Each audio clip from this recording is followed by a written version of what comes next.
আরজিকর কাণ্ডে সিপি সংক্রান্ত মামলা থেকে অব্যাহতি নিলেন প্রধান বিচারপতি। ব্যক্তিগত কারণে মামলা ছাড়লেন প্রধান বিচারপতি। নিহত চিকিৎসকের পরিচয় প্রকাশের অভিযোগে দায়ের হয়েছিল মামলা। আরজিকর ঘটনায় বিনীত গোয়েলের বিরুদ্ধে দায়ের হয় জনস্বার্থ মামলা। সেই মামলা থেকে সরে দাঁড়ালেন প্রধান বিচারপতি। নতুন বেঞ্চে হবে পরবর্তী শুনানি।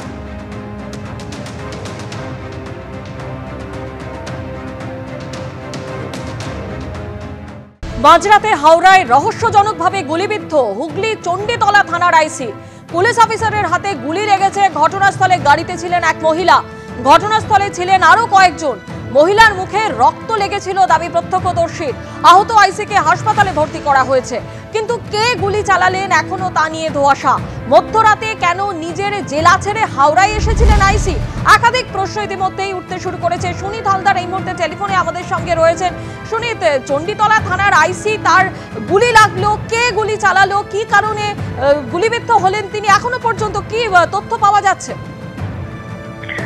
দেখো স্বর্ণালী, গতকাল রাত 12টা নাগাদ ঘটনাটা ঘটে মধ্য হাওড়ার ঘোষপাড়া যে পেট্রোল পাম্প আছে নেতাজি সুভাষ রোডের ওপর, এবং এই ঘটনা থেকে তদন্ত শুরু করেছে হাওড়া সিটি পুলিশ এবং হুগলি জেলার গ্রামীণ পুলিশ আছে তার বিশেষ তদন্তকারী দলও। আজকে একটি তদন্তকারী দল আছে এবং ওই যে পুলিশ অফিসার গুলি চালানোতে আহত হয়েছে তাকে নারায়ণা সুপার স্পেশালিটি হাসপাতালে ভর্তি আছে তাকে, এবং তার সঙ্গে তাকে জিজ্ঞাসাবাদ করার জন্য।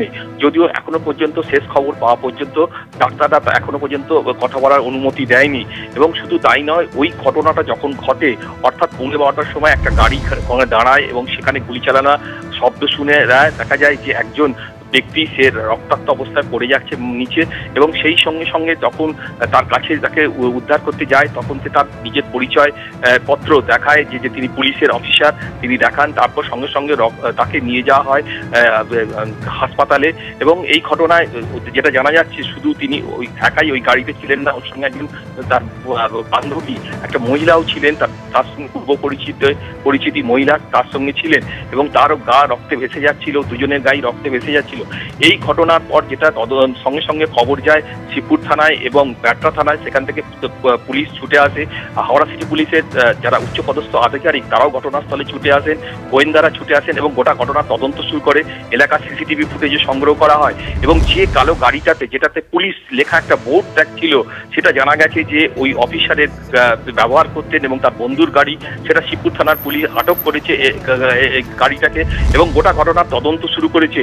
হাওড়া সিটি পুলিশের কমিশনার প্রবীণ কুমার ত্রিপাঠী জানিয়েছেন, কিন্তু গতকাল রাতে ওই অফিসার যখন আসে সে কোনো রেড করতে আসেননি বা কোনো কিছু কাজে আসেননি, ব্যক্তিগত কাজে এসছেন এবং কোনো দুষ্কৃতির দ্বারা এটা কাজ নয় বলে সেটা জানিয়েছেন।